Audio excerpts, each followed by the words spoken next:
We have all been in an argument that seems like it's going nowhere. We believe that we are right and they believe that they are right. And no matter how much you talk to each other, it just seems like you're never going to come to a conclusion. So in this video, I'm going to go over exactly how to have an argument, and I'm going to share with you the 5 critical things that you need to understand. Let's start with an example that I think everyone can relate to. Let's say you have a girlfriend who is always late and you want to change this. You may have brought it up subtly before, and you may have said stuff like, "Oh, you're late again," or "It would be nice if you would come on time," but for some reason she does not get the hint. The first thing you want to do is clarify what you want within yourself. So in this example, we could say something like this: "What I want is for my girlfriend to be reliable. I'm tired of being let down by her when she makes commitments that I depend on."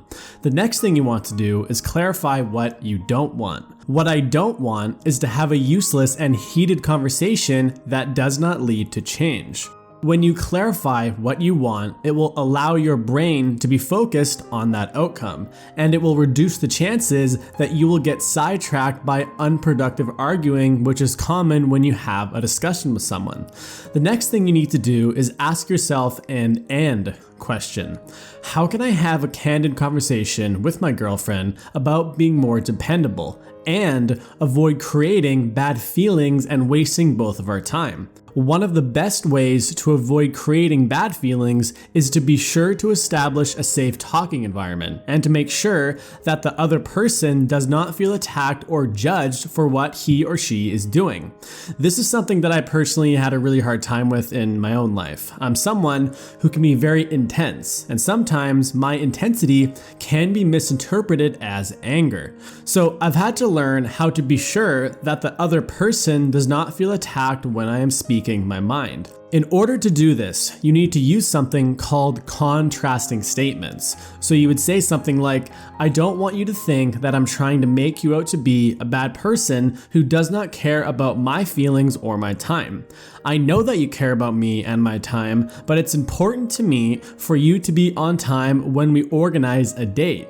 If you can be more attentive to that, I would really appreciate it." When you speak like this, you are communicating in a safe and friendly way that lets her know your feelings, but it also does not put her down. But let's be honest, this whole late thing is kind of a mild issue, and I bet a lot of you are probably thinking, "I don't even care that much to even bring this up." So let's pick a more sensitive topic. Let's say that you are not happy with your sex life with your partner, which is something that I think a lot of guys out there are worried about, at least when they get older. So how would we bring this up? The first thing you need to do is start with heart. What do I really want out of this conversation?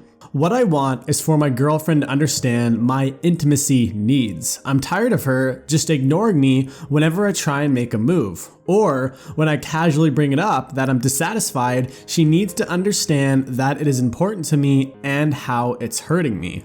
What you don't want.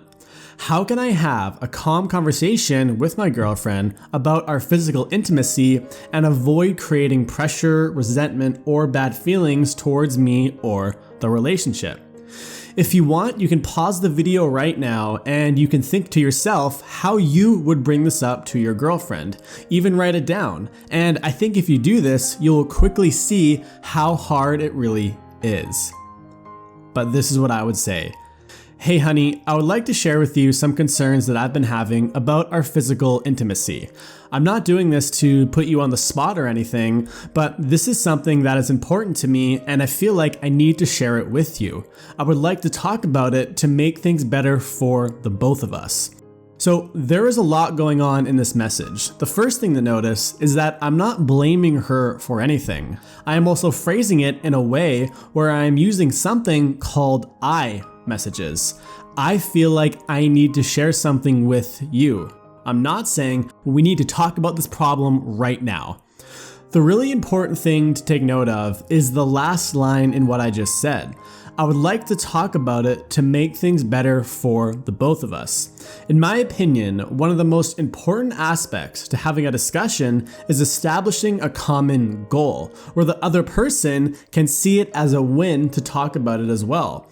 When you get the other person to understand that talking about something will help them too, you are no longer having an argument. You are just talking about how you can make the relationship better, which is something everybody wants.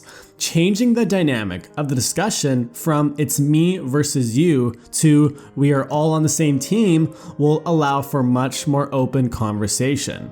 So let's have a quick review of the 5 concepts. 1, clarify what you want. 2, clarify what you don't want. 3, ask an and question. 4, establish a safe talking environment. And 5, establish a shared goal. If you don't understand these 5 things, it will be very difficult to have a productive argument. And there are a lot of different things that go into having a productive discussion, and one video will not cover everything. So if you enjoyed this video and you want me to make more videos that talk about this kind of thing, be sure to like the video and let me know in the comments what you think. Thank you so much for watching, and I'll see you in the next one.